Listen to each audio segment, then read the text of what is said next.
राज्य में पुणी तेजिला मेट्रो राजनीति पुनः विचार पर चिट्ठी लिखिले सांसद अपराजिता षडंगी।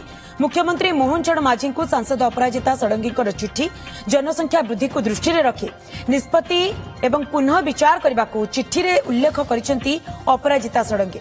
किछि प्रकल्प लाभ पई नुहे बरं जनसाधारण हित पई करा जाय बोली से कहिसेंती। पूर्वरु ए नै मुख्यमंत्री को चिट्ठी लिखिथिले सांसद सस्मित पात्र।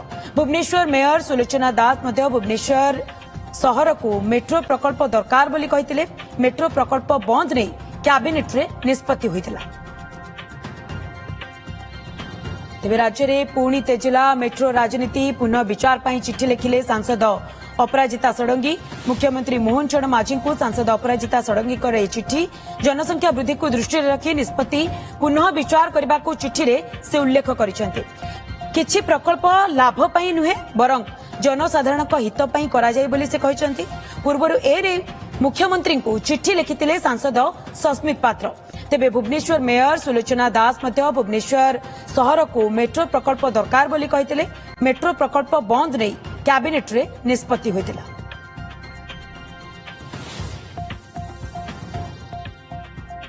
जदि जयपुर रे राजस्थान रे मेट्रो पाई केंद्र सरकार 6,500 कोटी टंका खर्च करि पारछंती निज आडू तले एठी ओडिसा रे जोठी डबल इंजिन सरकार अछि से जगह 3,000 कोटी टंका खर्च करिया कोन असुविधा अछि।